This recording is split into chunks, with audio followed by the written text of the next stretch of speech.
All right, welcome in everyone. Welcome in. I hope you are having a wonderful day. We are going to be playing some Great Ace Attorney Chronicles today.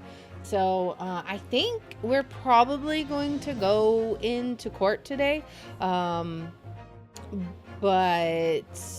I'm not 100% sure because I'm pretty sure we're going into court. Now that we have Drebber back and everything, he was the reason why we had taken a break, was to look for him. So I think that is what the plan is going to be. And it looks like we got our sound good. Everything seems to be good. Make sure. All right. I think that's all good. Let's go ahead and get an intro and then we'll hop right in. So here we go. Greetings friends and welcome to Enigma Night Gaming. My name is Liara and I will be your guide in today's adventure. Today we are playing the Great Ace Attorney Chronicles, and in today's episode it's back to court with us now that we have located Drebber, who was trying to blow us up, I might add. We get to bring him into court and question him. Undoubtedly, there will be lies that pour forth from this man's mouth, but what will they be? I don't know. Well, let's hop in and find out. Alright, here we go. The return of the great departed soul. Alright, the 24th of October, 9:11 a.m. The Old Bailey Defendant's Antechamber. Oh boy, here we go. Good morning to you, Mr. Naruhodo. Ah, good morning, Professor. Ready for today's proceedings? I hope so. I should be. Even I, with nothing left to... Good morning, my dear fellows. He's got to steal the spotlight. Oh, Mr. Sholmes, you're here. Why, naturally, a true gentleman stands shoulder to shoulder with his friends in battle at all times. Thank you. I really appreciate it. I'll see you later then. Now, Professor, we really need you to remain calm in the courtroom today. Yes, do try your hardest not to enter the witness stand uninvited again. Yes, I will. I realize it was a mistake, but... My dear fellows, I must interject! Oh, you're still here, Mr. Sholmes. What's the matter? Surely you've overlooked some praise, have you not, to be cast in my direction, Sorry, I don't follow? Must I spell it out? I, the great Herlock Sholmes, the greatest detective of worldwide acclamation, arose at some ungodly hour to be here now. First thing in the morning, a miracle, you must agree. Well, if I must agree, then... I mean, you gave us no choice. As you know, my sleep is quite impregnable. Iris had to employ her full gamut of tactics. She pulled the covers off, shook me, poked both cheeks, punched me, kicked me from the bed. And then she poured a boiling cup of her latest experimental blend on my face. And at last I was bestirred. I mean, I guess so. Oh my, Iris has been busy. Iris doesn't have it in her to go that far. She's too nice. Ah, I sense the spirit of a fellow scientist, one who relishes the infinite possibilities of blending tea. I'm the one worthy of praise here, not Iris. This is my victory. Sorry to cut in. Who is this? Ah, okay. Oh, Inspector Gregson. Good morning. Gregson, my dear fellow, why the grim expression at this delightfully early hour? Oh, I don't know. Maybe because I've been confronted with a grimmer expression, eh? Dear me, are you going to take that insult lying down, Professor? What? I don't know. Poor Professor. So much for having him calm in the courtroom, right? Anyway, here's the paperwork you asked for. What paperwork? I took the liberty of requesting it yesterday. I have a feeling it may prove useful. What paperwork is it? You wouldn't believe the hoops I had to jump through to get this brought out of the archives. It's the professor's autopsy report. Oh, the waxwork professor, right? That mass murderess? Who killed 5 members of the aristocracy. Huh. He was found guilty in a closed trial 10 years ago now. It was all done under wraps. And he was quickly executed soon after the trial. It's all in here. The killer's autopsy report has been entered into the court record. I definitely want to check that out. I don't know what to say. Thank you, Inspector. Well, let's immediately look at that because I'm super curious. We got all this stuff. Look at how much stuff we've got. So much stuff, it fills up our entire inventory. Alright, condemned prisoner redacted for confidentiality, pseudonym the Professor. Death by hanging confirmed at midnight, 17th of June. Courtney Stevens. And there's nothing else on it, huh? Okay. Well, I guess that's super useful. Alright. Yes, much obliged, Gregson. Us lowly lad at the art are just doing what we can. In the shadow of the great Detective Sholmes, of course. Of course, of course. Well then, Professor Hairbrain, this is it. Today we're gonna lay all this to rest at last. I wish you the best of luck, Professor. Oh boy, I don't think he believes in luck, right? I suppose he'll be in there today, will he? Drebber. Yes, we expect the prosecution to summon him as a witness. I'm still amazed that you managed to find him in just one day. I really owe you both so much. Counsel and the defendant. The trial is about to resume. Kindly make your way into the courtroom at once. Oh boy. It's time. This is it then. The final chapter. Honey, my heart's racing a little. I wonder why. I've not felt this before, actually. This strange foreboding. As if something's going to happen in this trial that I'm not ready for. Talk about your foreshadowing, why don't you? But I can't let that distract me from the only thing that really matters. Finding the truth. Of course. Oh boy. 24th of October, 9:30 a.m. The Old Bailey courtroom. And we're back. In the name of Her Majesty the Queen, I hereby declare this court to be in session again. We resume the public hearing of Albert Hairbrain, here present, who stands accused of murder. Are the counsels for the prosecution and defense ready to proceed? The prosecution is ready, my lord. I mean, we're ready, right? The defense is ready, my lord. Oh boy. As promised, Lord Van Zeeks has his apprentice with him. His apprentice with memory loss. Susada is focused as well. She's like, if I may, Lord Van Zeeks? Yes, my lord. There appears to be someone standing at your side. Yes, my apprentice and assistant. The prosecution believes today's proceedings will see the complexity of this case rise considerably.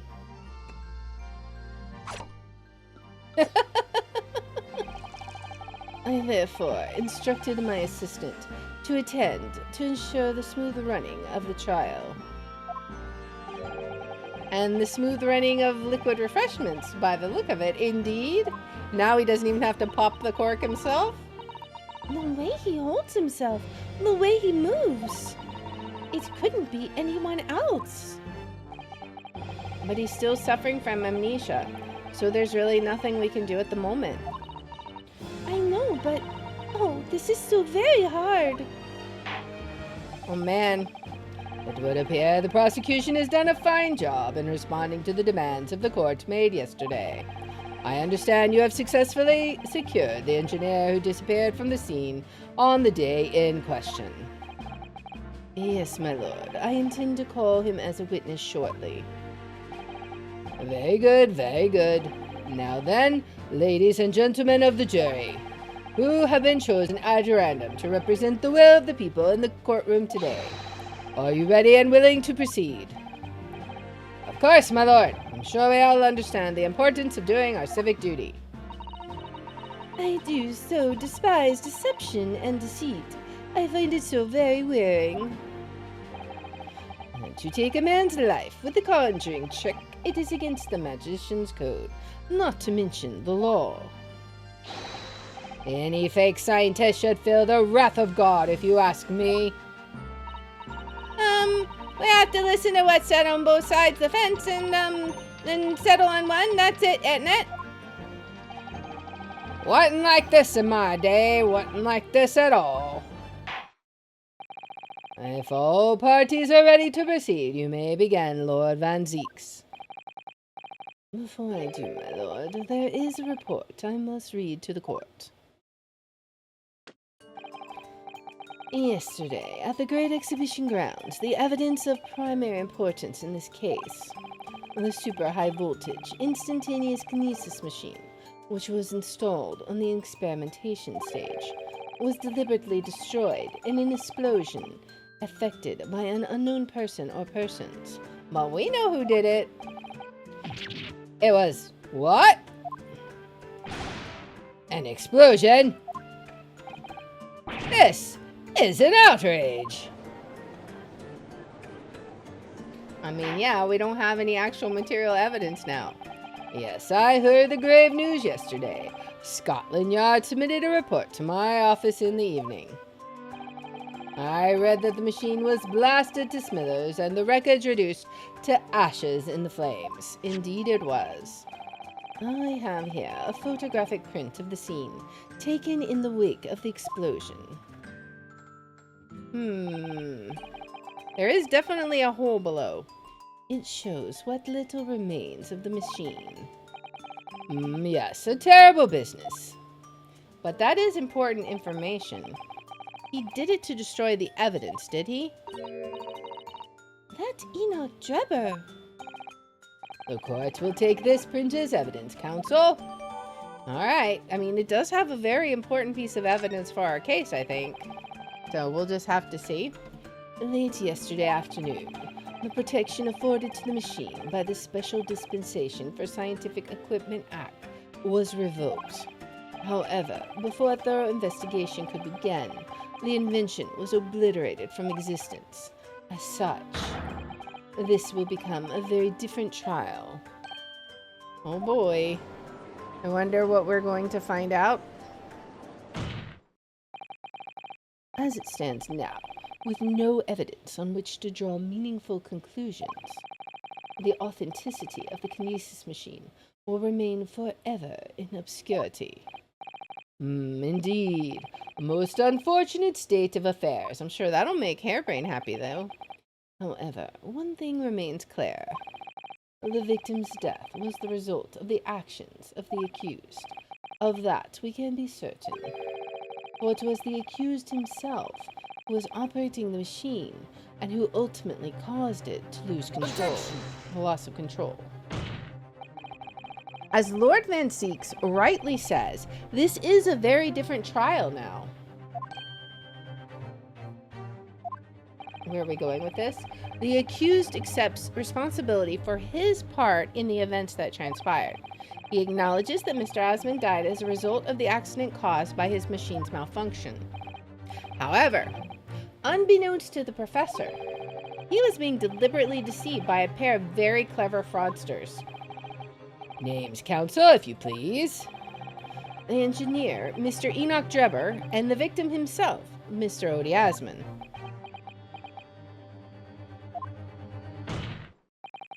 So what exactly were these two men up to behind the defendant's back? The defense intends to expose that information, thus establishing the unequivocal innocence of the defendant. Oh boy, oh boy. Thank you, counsels. The position of the prosecution and defense have been clearly stated. Lord Van Zieks, summon your first witness, please. At once, my lord. The prosecution calls the engineer, Mr. Enoch Drebber, to the stand. Oh boy, we finally get to talk to him. This guy's a loony.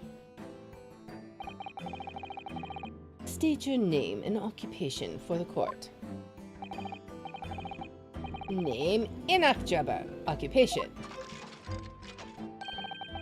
Hard to pin down, I would say. See that black monocle? Yes, why do I feel as though I've seen it somewhere before? Oh, you too? I had exactly the same feeling myself. Your file indicates that you are currently being investigated in connection with another case. The theft of a waxwork model, is that it? A most extraordinary sounding business. But that has no bearing on this trial, I assure you. Leave it from your mind. You're familiar with the public experiment carried out at the Great Exhibition some days ago. The accused super high voltage instantaneous kinesis demonstration.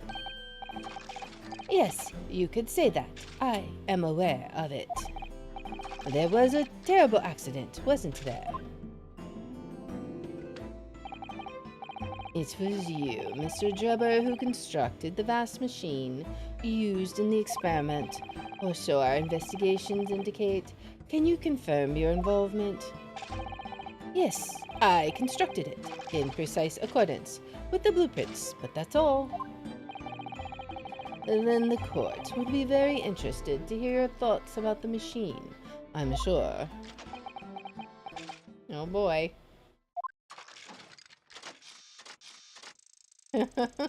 Oh man.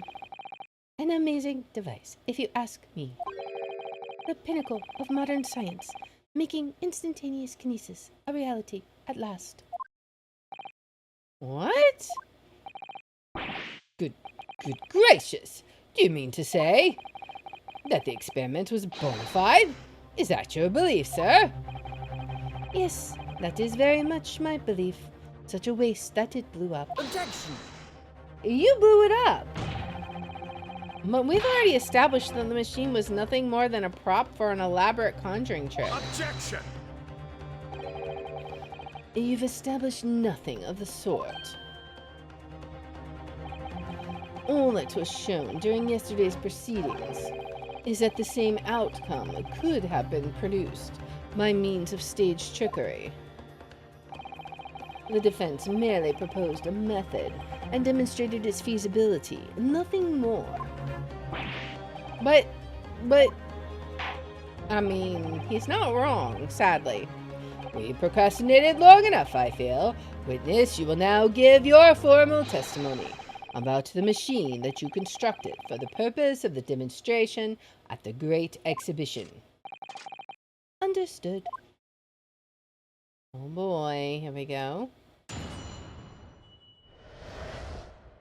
The kinesis machine. I met the young professor approximately 1 year ago through Mr. Asman's introduction. He provided me with the blueprints and I constructed the machine to his precise specifications. It was no trick. If the whole show was a fraud, it would have required a body double. Tell me, did the victim have a twin? But he had a waxwork, my guy. All the spectators saw the birdcage appear above their heads and then crash headfirst into the crystal tower. A terrible accident, I grant you. Perhaps the science on which the machine was built was flawed somehow. Ooh, casting aspersions on Hairbrain. A body double? That goes without saying, surely. To give the impression that something has moved when it really hasn't. It's a basic conjuring principle. The deception cannot be achieved without substituting the original with a fake at some point in the performance. Which you did, and we will prove. But would I be right in saying you haven't managed to establish anything along those lines? Ugh. Incidentally, the prosecution has already confirmed that Mr. Asman had no twin siblings. It's my understanding that this witness is well versed in conjuring artfulness. But such talents do not indicate that he was actually able to accomplish what he claims. Namely, the construction of what, by all accounts, must have been an extremely complex scientific machine. Whatever do you mean?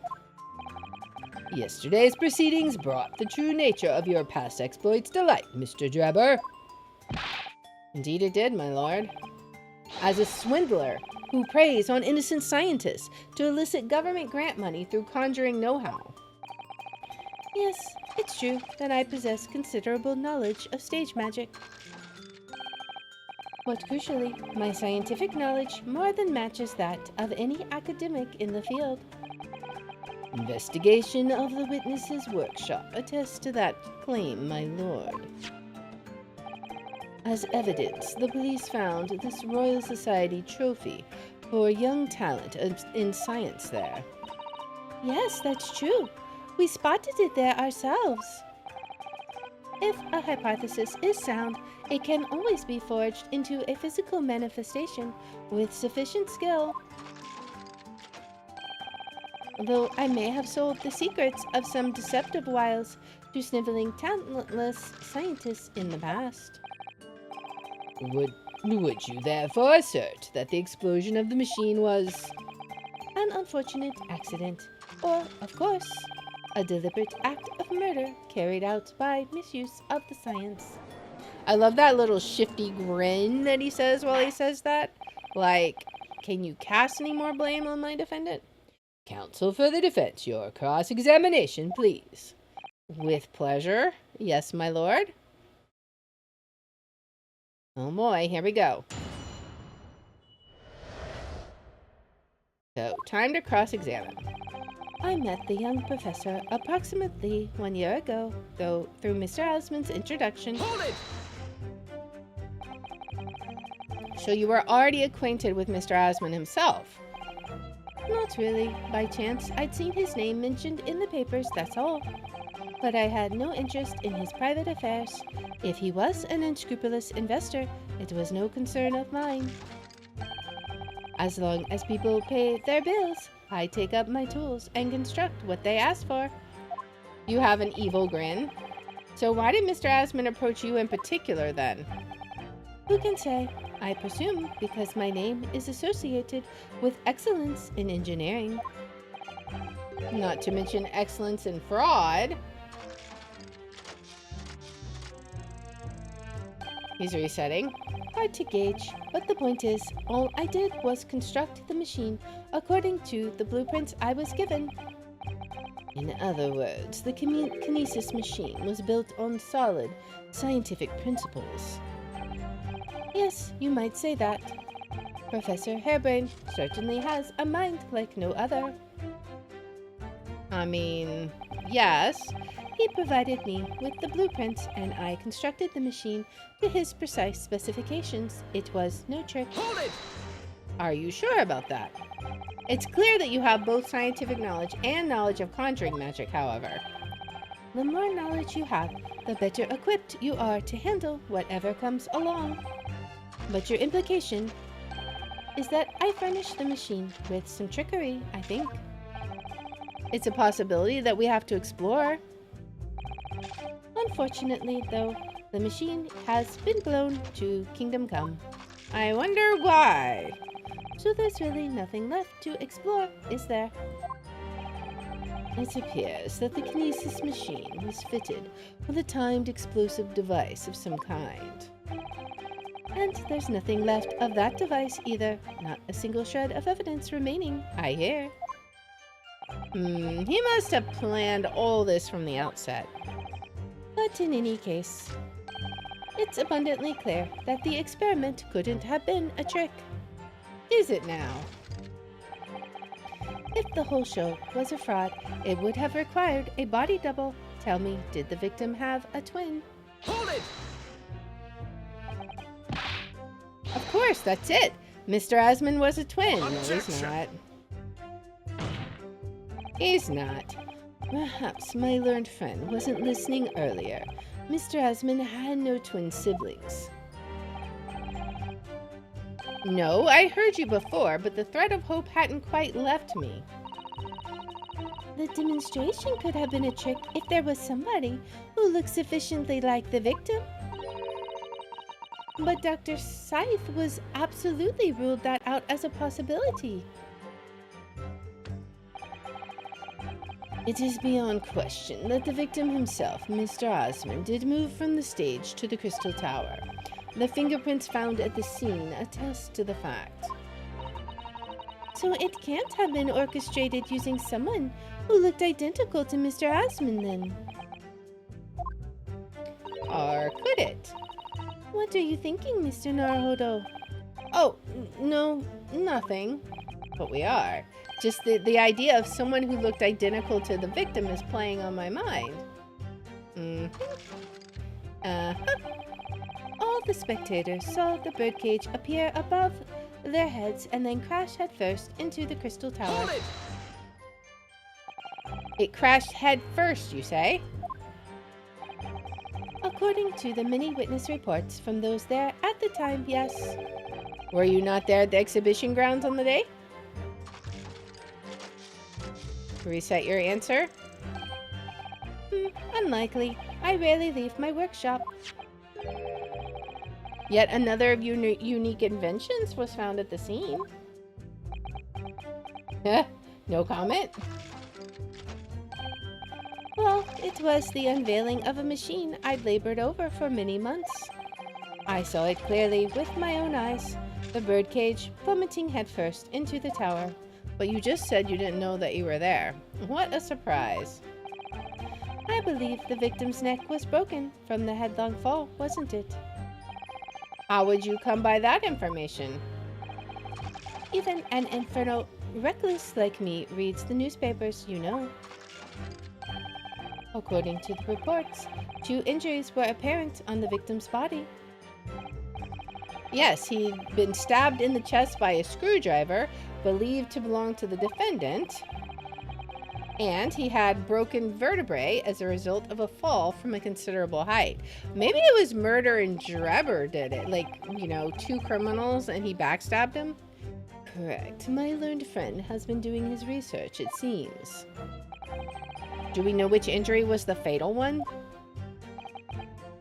Sadly not. Forensic science is not yet at a level where such things can be determined. What we do know is that the victim died having sustained both injuries at some point during the experiment, and since he was found in the birdcage with his neck broken, it's obvious that he fell from a considerable height. Alright, let's take a pause for the breaks, and then we'll return as soon as they're over. So my theory, I'm wondering if Osmond and Drebber had some kind of agreement, right? Then maybe Drebber turned on Osmond, and originally it was supposed to be the waxwork in the birdcage, perhaps. And instead, it ended up being Mr. Osmond. Like, if it was in the balloon and he popped it and it was upside down on purpose, it makes me wonder. Like, I'm curious if that was something intentional. So, I'm not sure. But yeah, it's very suspicious, I feel.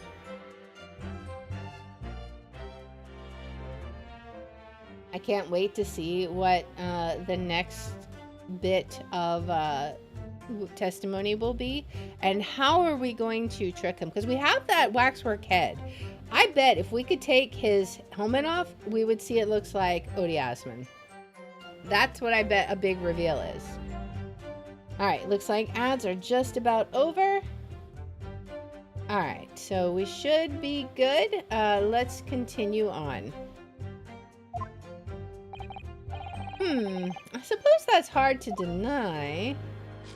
Indeed. A terrible accident, I grant you. Perhaps the science on which the machine was built was flawed somehow. Hold it! So you understood the science, did you? Not in the slightest. Oh, right. As I've said a number of times, I'm an engineer. My job is to manufacture according to the blueprints I'm given. I would be inviting manifold problems if I foolishly allowed my brain to digest the ideas behind them. I could be accused of stealing those ideas, for example. But how is it possible to construct a machine without really understanding the principles it relies on? I mean, I think that's easy enough, right? Well, you're practicing law without really understanding the principles it relies on, aren't you? Ouch! Well, very good point. Moving along. Stand up for yourself, Mr. Naruto. The point is, the experiment resulted in instantaneous kinesis taking place. As such, the science must be sound. Yes, and really, experimental results are all that matters when it comes to proving a hypothesis. Is it now? He's certainly very sure of himself. What do you think, Mr. Naruto? Well, now that the machine has been completely destroyed by yesterday's explosion, it's going to be impossible to argue its authenticity one way or the other. But if we're unable to establish that it was a piece of staged trickery, rather than genuine science, we will have no grounds on which to demonstrate Professor Harebrain's innocence. Both Mr. Osmond and this man in the stand tricked the professor and used him. They took advantage of his naivety and his unbending belief in his work, and I won't let them get away with it. And seeing as the professor is an old friend of Lord Van Zeek's, what on earth must he be feeling towards Drebber? Alright, let's look at the court record and see what we've got, right? So we have our Great Exhibition newspaper, the experiment sketch. I want to look at this. I mean, I want to know if the experiment is genuine, why is there a huge hole underneath it, right? Let's look at this. Is there anything that, like, is it possible? I don't know. Maybe that could possibly be the body double. Let's look at this. Can we somehow get this out? I want to see. I would love to be able to open this. There's a key here. Okay. What can we do about that? This lock does look very strong, doesn't it? There's definitely no way you could remove the mask yourself if it was put on you. What a terrible way to treat someone, even a convicted criminal. I know, it's starting to make me livid, actually. Mr. Naruto, please. I mean, just think about it. Imagine if you had an itch on your cheek all of a sudden. You'd be utterly helpless. Well, yes, that's true. But I'm not sure that warrants quite so much anger. Oh, right. Sorry. Maybe if we had a key, we could do something with it. But I'm super curious what is under the mask. If we're what is this? Like, there's a little latch here. I guess that's what's keeping it closed, right? Yeah, there's two little latches here. I just don't know what we can do with that. Let's look at this. Royal Society, we checked that. Was there anything else we were supposed to see with this? I don't know. Did he have a body double? I mean, maybe. We've got this photo too. Why is there this huge hole underneath? That's my question. Because why would there need to be a huge hole underneath? We also have this. Death by hanging. A broken neck. Maybe. Maybe. Huh. I'm wondering, maybe did they actually go grave robbing, maybe? And it's actually, I'm very curious. Maybe it actually is the professor that they found. What is anything else with the bird cage that we can find? We just found that, the hole. There's nothing else in it, right? Yeah, nothing else we can look at. We've looked at that. And we looked at that. So nothing with the bird cage is of interest. This was a piece of the crystal, right? Yeah, from the Crystal Tower. The camera from around the neck of the waxwork at Mr. Drebber in the special exhibit. Okay, can we do anything with this? Can we expand it? I think we did have it expanded before, right? Maybe? Because we opened it, right? But I don't know if there's anything else. It was like missing stuff, right? It was missing the film, but why? And then this was the original print.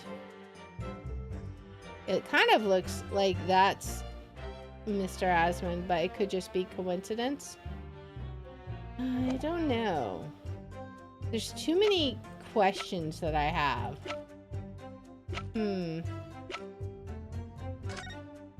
And then this is A. I mean, he said it was Andrew, but Andrew the screwdriver.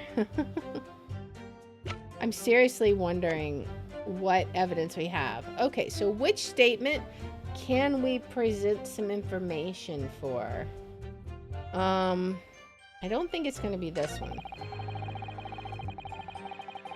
Because we don't have the blueprints, right? Like, he tried to burn them, and there's nothing we can get.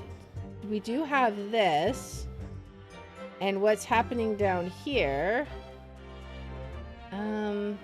There's just so much stuff. Is there anything we can see down here? We can't, like, see him happening to stand down here, can we? Like, that would be amazing if it was like, oh, look, it's actually Drebber down here. But I don't think so. Alright, well. I feel like this. Tell me, did the victim have a twin? I know we're gonna miss this, but I feel like he did. Can we present the waxwork head and say that? Because, I mean, we know that he stole the waxwork body. Worst case that happens is we get told we're stupid. We're used to that, so I think that's going to be the case. That last statement would seem to be at odds somehow with the evidence. It is your task, counsel, to explain this somehow to the court, not the other way around. Whoops. It just seems to jar, though, don't you think?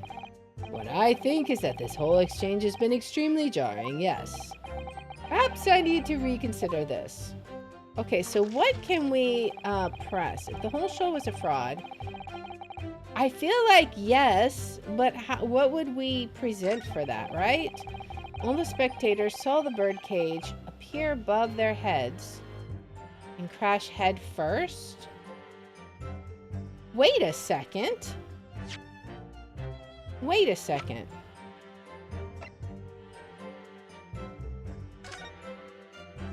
That's not true. It's the bottom. Ah, look here, Mr. Sato. Oh yes, the wood's cracked and broken a little.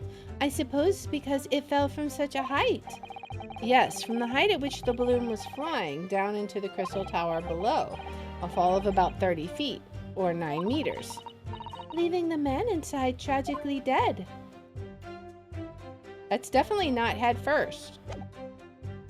I'm gonna present this. Objection!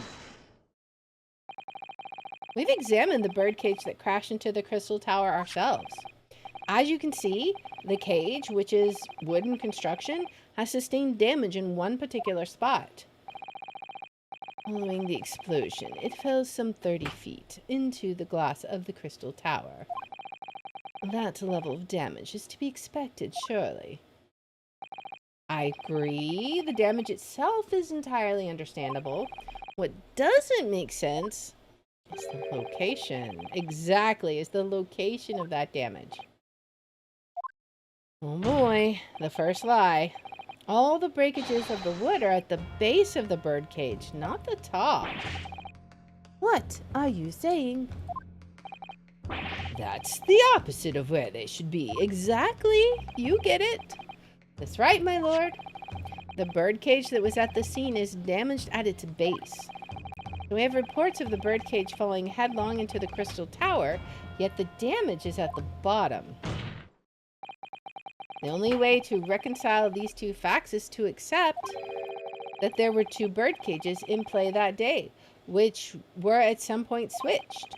Switched during what wasn't a scientific experiment at all, but an elaborate piece of stage trickery. Ah, exactly. The first lie has been uncovered. Good gracious! Explain yourself, witness! Well, if we examine the facts, there's only one logical conclusion we can draw. The damage on the base of the birdcage clearly indicates that it crashed tail first into the tower. But multiple witnesses reports claim it fell head first. The birdcage materialized in the sky next to a balloon flying over the stage, following a spontaneous explosion at an altitude of some 60 feet above ground level, which is approximately 18 meters. It then proceeded to fall some 30 feet into the crystal tower in the ensuing deflagration. Witness reports amid such chaos are notoriously unreliable. But the victim's neck was broken. Objection! He plummeted 30 feet inside a heavy wooden cage. However he fell, it would be unsurprising to find one or two of his vertebrae crushed. Oh? He's laughing? He finds this amusing? A riveting scientific analysis of events from the prosecution there. Though, to be even more rigorous, you would have to say it was only one vertebra, actually. He wasn't quiet for long. I find it hard to see what's motivating Lord Van Zieks. This witness is clearly a swindler and one who deceived a personal friend of his. If you're going to establish this deception, do it right. Sorry? I feel like that's the undertone here. Ah, yes, and there's one more point. The defense appears to have forgotten. It obviously wasn't a trick, as a certain truth very plainly demonstrates. What? It seems to me that the cross-examination had better continue until we resolve this matter. Mr. Drebber, you will amend your testimony with details of this truth. Of course, we must treat the matter scientifically, after all. Ugh, I nearly had him there. Oh boy. The kinesis clearly took place because there's nowhere else 30 feet high for the big birdcage to have fallen from. Are you sure about that? Let's press him. Because I feel like we might get some more details. What do you mean? Well, before the demonstration began, the victim was alive on stage in front of the audience. Yes, there are lots of witnesses who saw Mr. Assman on the experimentation stage, that's true. And the victim's neck broke as a result of an impact following a fall. Logically, therefore, the victim must have fallen from somewhere. Okay. The balloon that exploded was at an altitude of 60 feet. The point of impact on the tower was 30 feet up. That difference of 30 feet is therefore the total distance the birdcage fell. And there's no other location from which the cage could have fallen that distance if it didn't drop out of the sky. Ergo, the victim himself must have been beamed from the stage into the sky above the crystal tower. A trenchant scientific analysis. It makes no sense to me. Dear me, every time I hear it explained, it sounds increasingly plausible. How? It sounds increasingly implausible to me, like... Oh yes. It's all very well thought out. Certainly all the spectators on the day saw it. The birdcage plummeting 30 feet through the air, I mean. Irritatingly, yes. So is the case then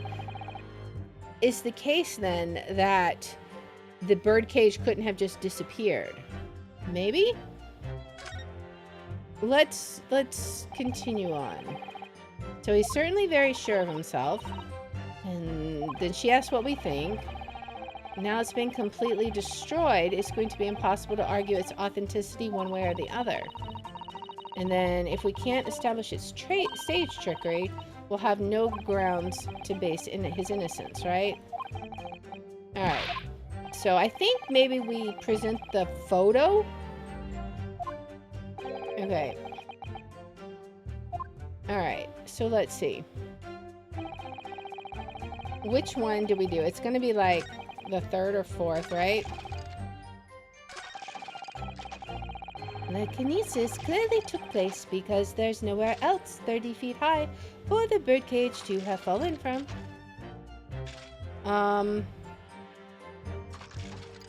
If we present the picture with the hole on it, is that gonna be good enough? I don't know. Let's try it.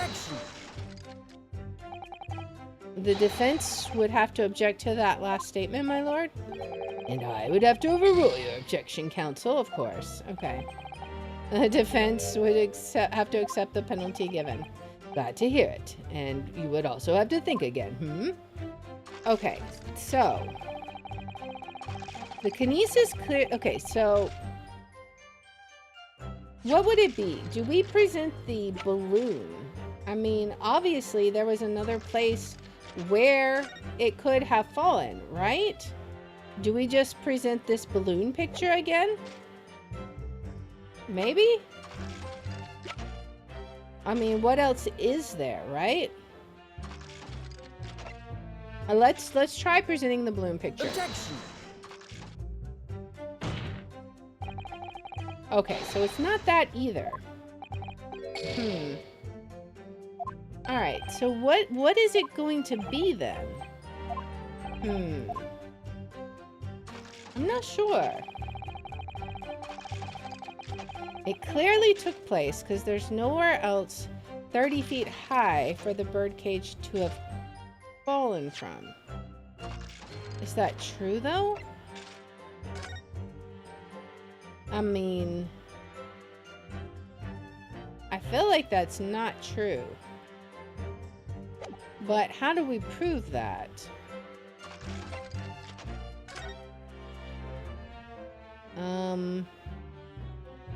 I don't know. How do we prove that? Nowhere else 30 feet high for it to have fallen from? I don't know. I'm really not sure what we're going for here. I just feel like there's definitely... I feel like the evidence here... I don't know. I'm unsure. A terrible accident. Perhaps the science on which the machine was built was flawed somehow. So I really don't know. I don't know. He's certainly very sure of himself. What do you think, Mr. Naruhodo? Well, now that the machine has been completely destroyed by yesterday's explosion, it's going to be impossible to argue its authenticity one way or the other. But if we're unable to establish that it was a piece of stage trickery rather than genuine science, we will have no grounds on which to demonstrate Professor Harebrain's innocence. Right? Both Mr. Asman and this man in the stand tricked the professor and used him. They took advantage of his naivety and his unbending belief in his work, and he won't let them get away with it. And seeing as the professor is an old friend of Lord Van Zeek's, what on earth must he be feeling towards Drebber? Probably not liking him, right?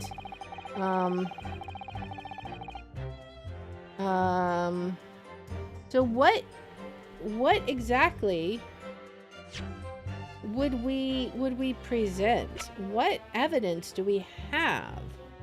I'm so not sure. what statement could we even present on, I wonder? We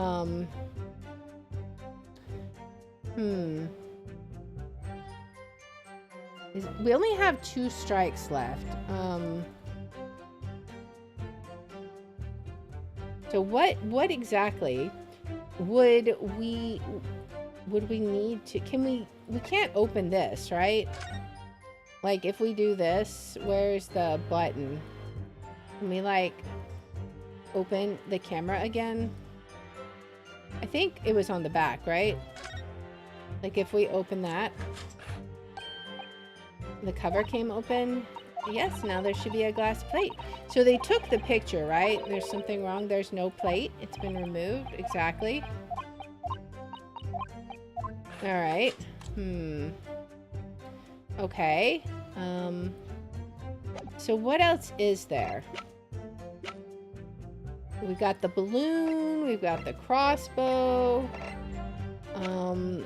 I mean, we've got the helmet, but we can't really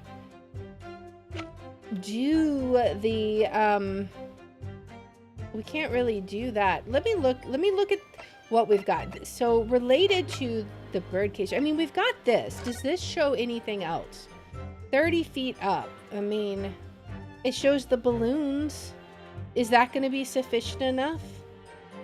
This is one of the 2 balloons, but maybe that will show. Maybe that will be like, oh, I could have fallen from the balloon. I don't know. Or something. I don't know. Oops, that was the wrong statement. We're going to end up losing this. I wanted to go back to the statement about the birdcage. I'm like so distracted. All right. Let's go back to the statement about the birdcage. Whoops. All right. That was like the 3rd or 4th. Yeah, okay. So 4th statement. So the kinesis clearly took place because there's nowhere else from 30 feet high for the birdcage to have fallen from. I mean, maybe not. But I think this drawing is going to be the closest thing that shows it. Like, I'm not sure exactly what we're looking at here, but this will show, like, the layout of stuff, right? Maybe it'll show this is 30 feet. If these are 30 feet, and that's 30 feet, I mean, maybe. We could certainly try it. Let's give it a shot. Objection! This is a diagram from the experimentation stage and its surroundings. Okay. Progress. We know that somehow the birdcage appeared in midair before falling down into the crystal tower. Yes. A fall of about 30 feet or 9 meters. Yes. However, if you examine the diagram carefully, you'll see there's one other possible location from which the birdcage could have fallen. The same distance of 30 feet. No. He's like, explain it. Well, it appears the defense has a possible explanation to put forward. Go ahead, counsel. Yes, my lord. Of course. You will indicate the place to which you are referring on this same diagram. Oh man. Is it gonna be the fall? The alternative location from which the birdcage could possibly have fallen the requisite 30 feet. So, where is it going to be, right? Is it gonna be here? Because if that's 30 feet, oh man. If I present this and it's wrong, I'm kind of nervous. I mean, we can try it. Is that going to work? I mean, maybe? Take that! The place I'm referring to is here.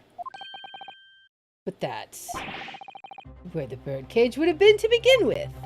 Exactly. Which is exactly my point, Lord. Yes, the birdcage was in the machine on the stage. But what we must also consider is the height of the stage itself. Go on, Counsel. It turns out that the experimentation stage was built at a considerable height above ground level. That's true. If you look at the diagram, in fact, you'll see it's about the same height above the ground as the balloon was above the crash site. That's what we were seeing, right? So if he just dropped down, when the experiment got underway, the machine and the birdcage were engulfed in steam.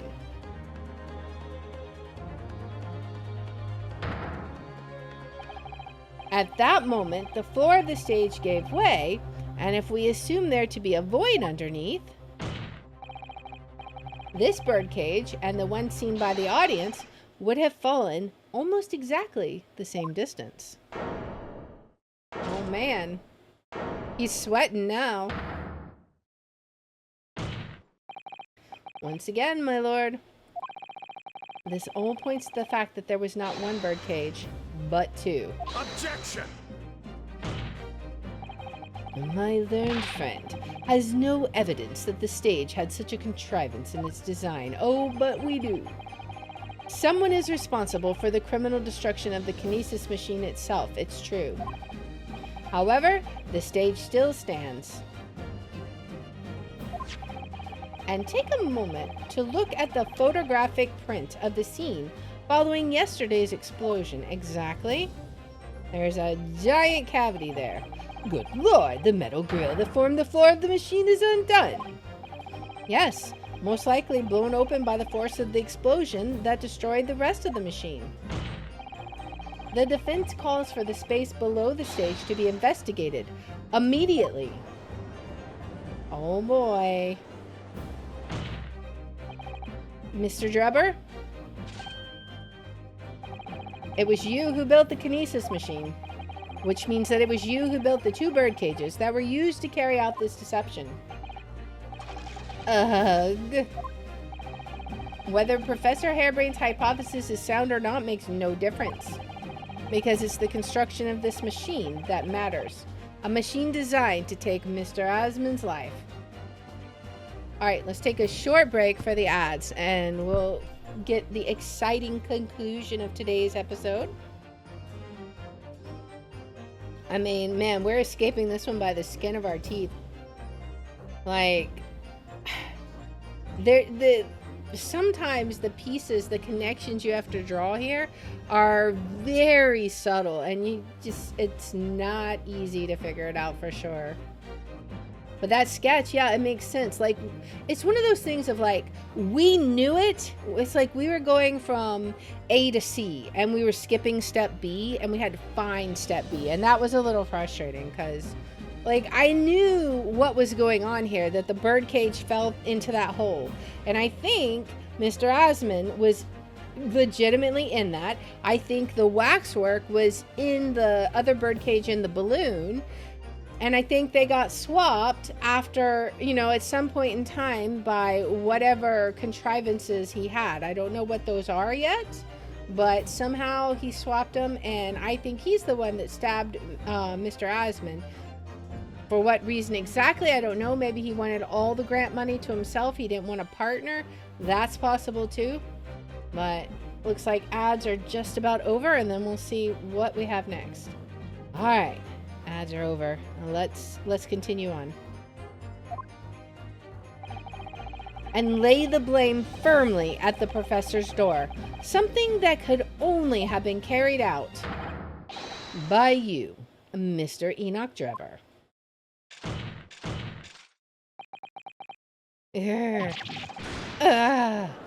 He doesn't like that, for sure. Objection! Oh, man.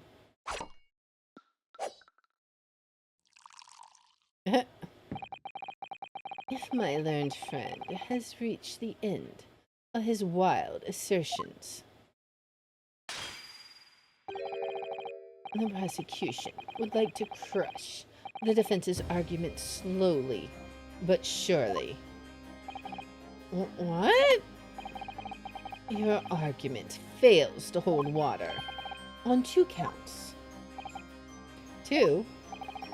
Firstly, before and after the experiment, this witness went nowhere near the kinesis machine. Every relevant member of staff from the exhibition has attested to that. And I believe members of Scotland Yard have also been on watch duty at every public experiment. In other words, Mr. Drebber had no opportunity to switch the alleged pair of bird cages. I mean, that one's going to be difficult, I think. But I've already explained why he wouldn't have needed to. The nonsense with the crossbow. That doesn't bolster your case at all. The man who disappeared from the stage and the man who crashed into this tower are one and the same. The forensic investigation team's report is unequivocal on that point. Ugh.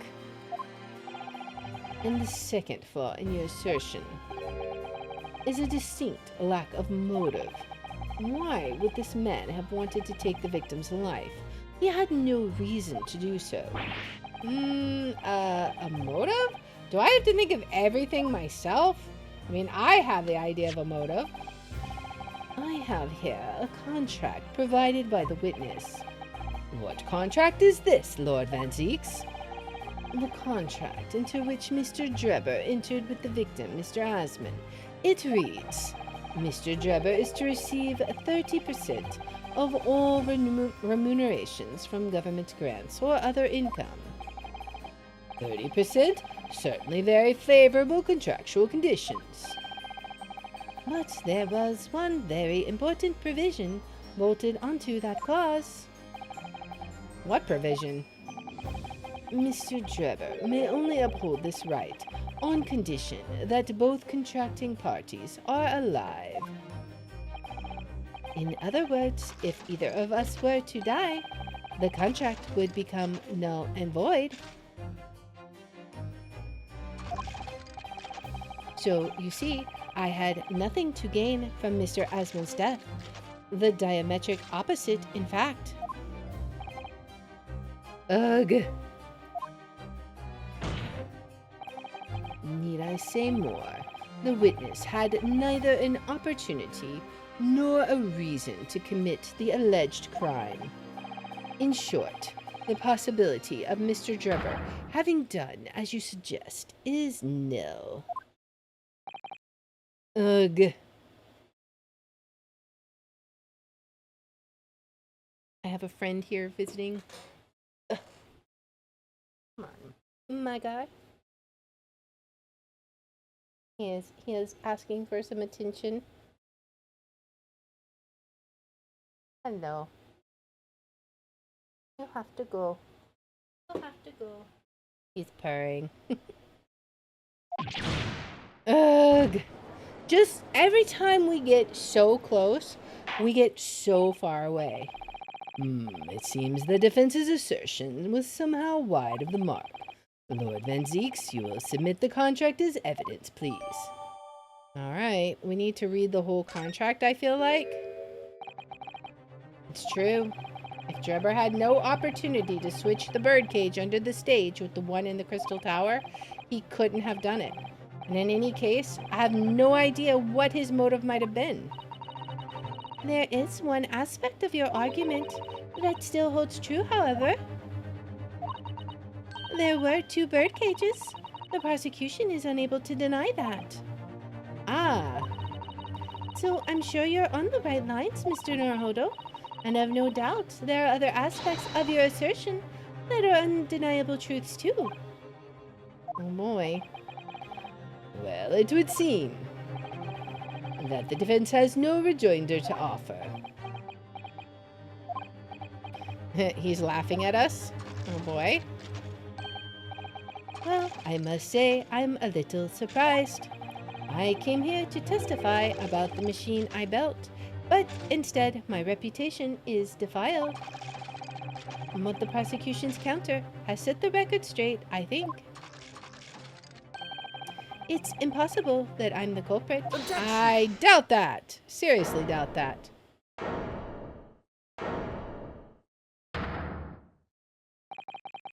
At the beginning of this trial, we believed that there was only one birdcage. Yet now we know there must have been two. In other words, there was more to the demonstration than we realized at first. I think it's abundantly clear that the same applies to the culprit. Get to the point.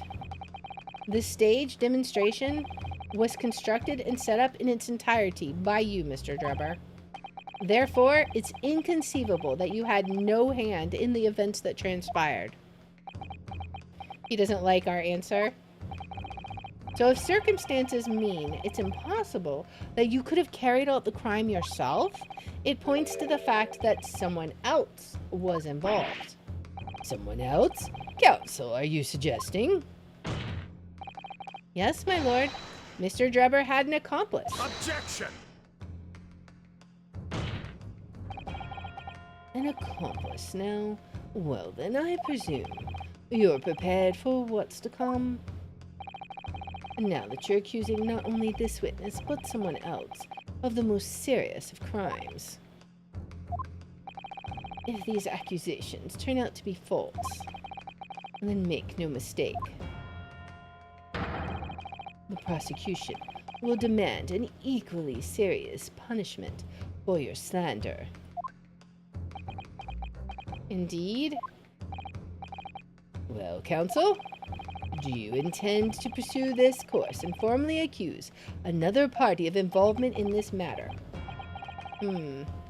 What do I do here? At the moment, this is little more than a hunch on my part. I don't know for sure if Drebber had an accomplice or even if he really is the culprit here. Now, that's not true. I'm pretty sure he had, or that he is guilty. The question is, what do we do? One way or another, though, I have to make my position clear. As a lawyer, what's my stance going to be? Did Drebber have an accomplice or not? So I have a theory, but first I want to look at the court record. So let's look at the court record first. I want to look at his contract. Let me see. The investor, Mr. Odiasman, hereby enters into contract with the provider, Mr. Enoch Drebber, to fund labor and materials for the construction of a super high voltage instantaneous kinesis machine. Mr. Drebber is to receive 30% of all remunerations from government grants or other income. Mr. Drebber may only uphold this right on condition that both contracting parties are alive. I mean, that's well and good. Well, what if he didn't want 30%? What if he wanted 100%? And so my theory is, if he had an accomplice, who would it be? Well, I don't think it was Odiasman. I think he killed Odiasman. I don't think it's the masked man, because we think that's Kazuma.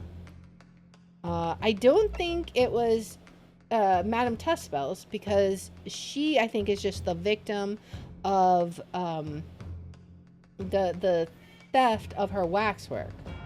However, there's one character here that has been just super adamant about kicking us out of everything, and the one on whose word we are forced to accept that all of this is true. The Scotland Yard coroner, leader of the forensic investigation team, and one of Lord Strongheart's most trusted allies. She has something suspicious going on with her. We could be completely going out on a limb here, but as soon as I heard that he could have an accomplice, that was the very first person that came to my mind. So let's see. We'll risk our last star here. The defense is ready to name Mr. Drebber's accomplice. We'll risk our last help here. Somehow, the two bird cages must have been switched. Everything points to that. Yet, according to the coroner's report, that's not a possibility. Yeah, the coroner's report, right? And who is the only one who has had access to the stage? We weren't even allowed to view the situation because it was all protected, right? But that inconsistency itself is a clue. Counsel? My lord? You have received a stark warning already. If you are nevertheless determined, then I must now ask you to identify this alleged accomplice by name. So, your answer, please. Who do you claim to have been Mr. Drebber's accomplice? It's all down to our last point, guys. We're laying it all on the line here. Is it Dr. Courtney Scythe? I mean, she even looks evil, right? Take that! The name of the person in question is... What's wrong, my Nipponese friend? Surely fear doesn't mind your tongue now. It's a little late for that. Of course, I'm afraid. After all, naming her in this capacity is definitely going to make waves. A lot of waves.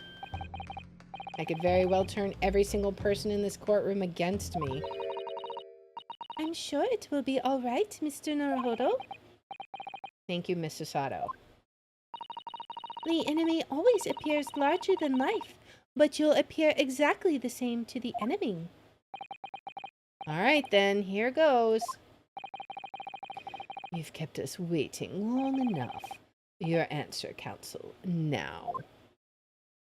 The person who colluded with Mr. Drebber in order to carry out this wicked crime is Scotland Yard's coroner, Dr. Courtney Scythe. What in the blazes are you talking about, Dr. Scythe? The head of the forensic investigation team and the coroner who conducted the autopsy on the victim? I mean, it's mighty convenient, isn't it? We know there were 2 bird cages. So who could have carried out the switch to complete the illusion? The accident happened in front of a huge crowd of spectators, and the area was immediately sealed off. Then everyone, police officers included, were banished to make way for the forensic investigation team. When else could the switch have occurred? It can only have been in that team's presence. He's not denying it. It's essential that the court determines exactly what happened following the incident. The defense demands that Dr. Scythe be summoned to the witness stand at once to testify. Oh my, we've made so many waves. Like, everybody's just like, wow, today got exciting. Except for him, he's still asleep. You've got nerve, lad. Standing up there, dragging the yard's name through the mud. I didn't mean to. Please put the gun down, sir. I know the woman very well. There's no better dead room worker out there. How dare you call her a criminal? My learned friend's imagination appears to be wilder than the East End at night. We're not backing down. But the recklessness of your accusation aside, there's another grave problem with your argument. One which the prosecution demands you address at once. A grave problem? Oh my word! Who do you claim acted as the victim's doppelganger? I mean, that's gonna be the waxwork, right? What? Certainly, if the birdcage containing the body of the victim was exchanged for another, that cage must also have contained a body. Exactly. And yet, no missing persons or accidental deaths of anyone even remotely resembling the victim have been reported. I mean, which means there was no one, dead or alive, who could have fulfilled the role of a body double for Mr. Asman. Is that true, though? That's true. If my argument is that there are 2 bird cages, then there must also have been one person inside of each. But I don't know if I've got an answer to this yet. Have I? Do we? I don't know. What can I do to reveal how this body double stunt was achieved? I think we could present the head, right? Maybe? What do we do? We can't name someone because there's no person, right? So what do we do? I think we present evidence, right? Maybe? Very well. The defense will address my learned friend's concerns by presenting evidence that reveals the true nature of Mr. Osmond's body double. Good gracious, evidence? I do hope this isn't filibustering, counsel. The court is expecting a name. If you think you have relevant evidence, present it now. The body double and the birdcage were hiding inside the balloon that was floating above the stage, which means that any witnesses would only have seen them from 60 feet away. So who was it that appeared out of the explosion some 18 meters above the spectators? Right? Let's see. The body double inside the second birdcage was the waxwork, right? Take that! We know that the victim, Mr. Osmond, was in the birdcage that was situated inside the kinesis machine on stage, and therefore he couldn't have been inside the second birdcage. Instead, that contained something else. What's been described as a body double, which is what fell from the sky and crashed into the crystal tower. Yes, counsel, according to your somewhat elaborate version of events. And that body double inside the second birdcage was, in fact... It's all right, Mr. Naruhodo. You're ready for this. Just steel yourself and come out with it. Thank you, Miss Sasato. I needed that. As I was saying, the body double inside the second birdcage was, as unbelievable as it may seem, that thing there. Oh boy.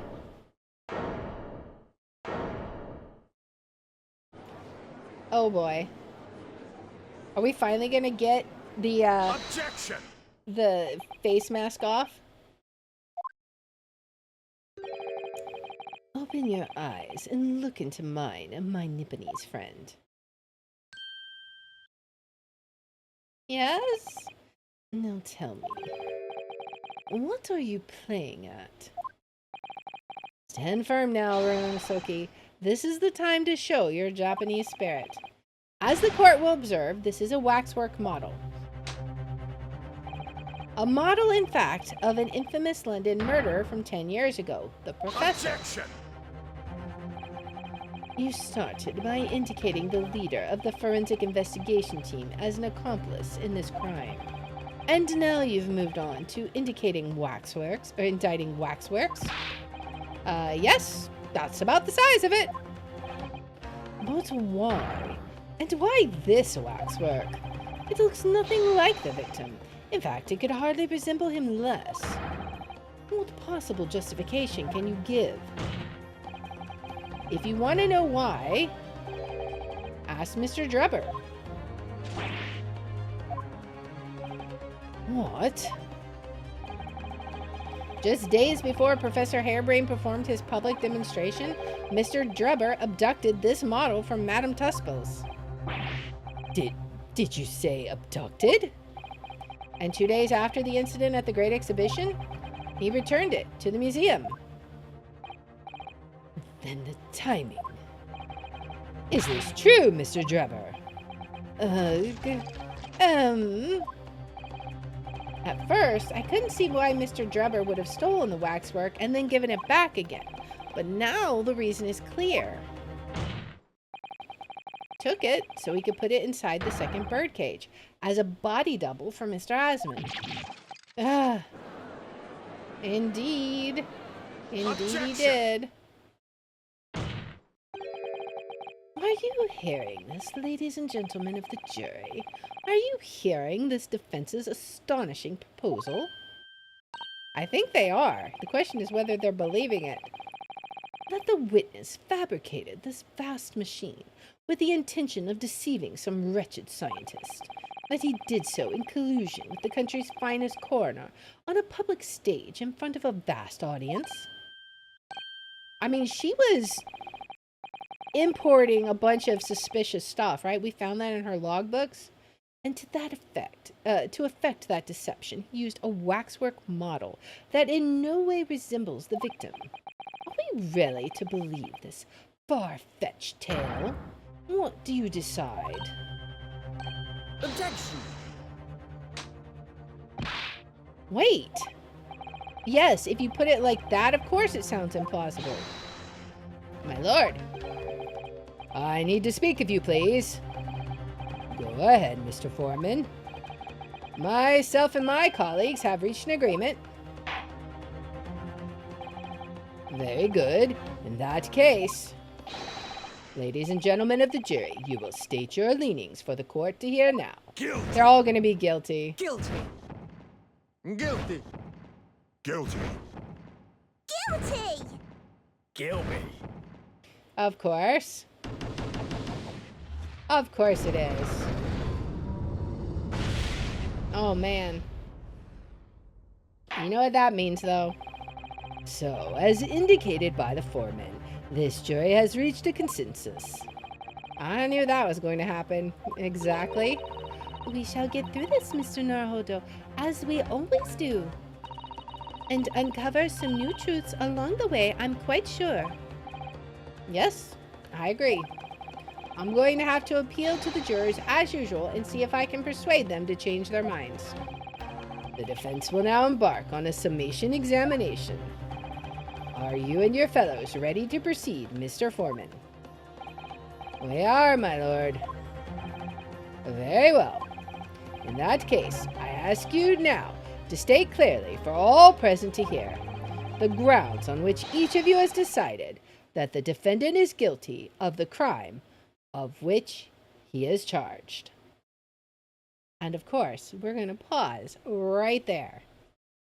So let's go ahead and save it, because we're going to leave this as a complete surprise for next time. So let's see, which one are we on? We're on this one.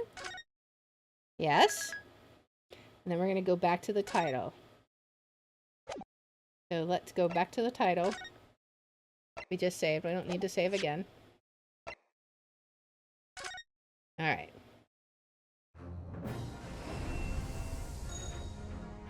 All right, and that is where we are going to pause it right before we take care of our summation examination. Next time, we'll be able to hear what exactly is going on through the jurors' minds, and then we'll be able to question them about their decisions, and of course, convince them that our way is the right way. But that will all be in the next episode, so I hope you enjoyed this one as much as I did. And if you do like this kind of content, please make sure to like, subscribe, follow, share, all that good stuff. If you want to watch live, we're on Twitch at twitch.tv/Liara27. I have my schedule posted in the about and in the description. And if you want to see which games we're playing each day, I post them on x.com/Liara27. And I hope you join me in the next one. Until then, guys, bye. All right. So, we are going to go ahead and call it there today. We will be back here tomorrow at 3 p.m. We are going to be playing some more of the TCG Card Simulator. I'm so excited to play in the card catalog. Man, I'm excited. I'm looking forward to it a lot. We will be checking that out. And then afterwards, we're going to be heading back into... Riven and seeing if we can't possibly find Catherine, because, you know, we're looking for her, and I swear we saw her, like, captured, so we'll have to see. For now, I think we will go ahead and give Cole the Feeble a raid. He's playing some Phasmo. Looks like all difficulties. So a Blood Moon remix should be lots of fun. especially if you haven't checked out the Blood Moon event in Phasmophobia. So anyways, I thank you everybody for hanging out today. I appreciate it, and I hope to see you tomorrow at 3 p.m. Central for some more fun. So until then, guys, bye.